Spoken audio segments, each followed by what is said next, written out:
خطأ في الصلاة للأسف كتير من المسلمين بيقعوا فيه، والخطأ ده يخلي ربنا سبحانه وتعالى لا ينظر إلى صلاتك، يعني صلاتك ما تبقاش مقبولة. السلام عليكم ورحمة الله وبركاته، حبايب قلبي أهلا بكم. والصلاة هي أهم حاجة في حياة المسلم. المسلم اللي ما بيصليش خسران دنيا وآخرة. خسران في الدنيا لأنه علاقته بربه سبحانه وتعالى مقطوعة. الصلاة من الصلة والوصل، فلو قطعت علاقتك بربنا سبحانه وتعالى مين يفضل لك؟ ازاي يبقى في حياتك في امان او اطمئنان او راحة او سعادة؟ البعيد عن الصلاة وعن ذكر ربنا سبحانه وتعالى هو ده اللي ربنا قال عنه: ومن اعرض عن ذكري فان له معيشة ضنكا. ضنك وظلام وسواد في كل مكان. اما بقى اللي بيقيم الصلاة فهو ده اللي فاهم ان علاقته بربنا ما ينفعش تتقطع، واللي فاهم الصلاة صح قوي هيفهم انه بيعرض نفسه على ربنا سبحانه وتعالى 5 مرات يصلحها، يطمنها ويهديها. ان الانسان خلق هلوعا اذا مسه الشر جزوعا واذا مسه الخير منوعا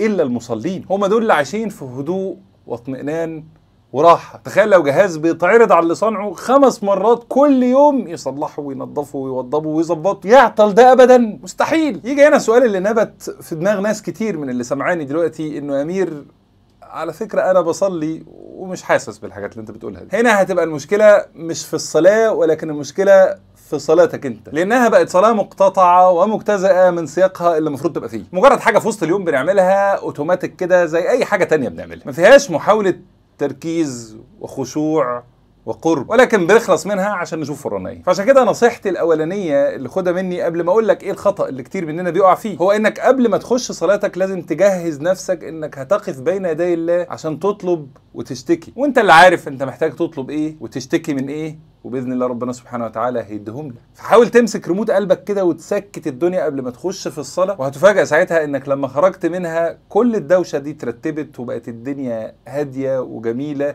حتى لو مليانه مشاكل وظروف صعبه زي ما هي. ايه بقى الخطأ اللي احنا جايين نتكلم عليه النهارده؟ قال صلى الله عليه وسلم: لا ينظر الله عز وجل الى صلاة عبد لا يقيم فيها صلبه بين ركوعها وسجودها. صلي بينا على النبي وركز معايا كويس قوي. كتير لما اشوف حد بيصلي بلاقيه بيخطف الوقفه اللي ما بين الركوع والسجود. ركع، قام، وقبل ما يستقر واقف نزل يسجد. النبي صلى الله عليه وسلم قال ان الغلطه دي ربنا سبحانه وتعالى لا ينظر الى هذه الصلاه، كانه ما صلاش بالظبط. فالاصل ان انت لما بتركع انت بتعظم ربنا سبحانه وتعالى. عارف زمان لما كانوا يخشوا على الملوك كانوا يركعوا، بس احنا ما نركعش لحد الا لله، مسلمين موحدين والحمد لله. فبعد ما بتعظم وانت بترفع بتقول: سمع الله لمن حمده ربنا ولك الحمد. بتحمده عز وجل انك من المسلمين الموحدين اللي بيعظموه هو وما بيعظموش حد غيره، واللي بيطلبوا منه ما بيطلبوش من حد غيره. وبتقول سمع الله لمن حمده، يعني دعايا في سجودي وانا حمدت ربنا هيستجيبوا مني باذن الله. فما تخطفهاش. راكع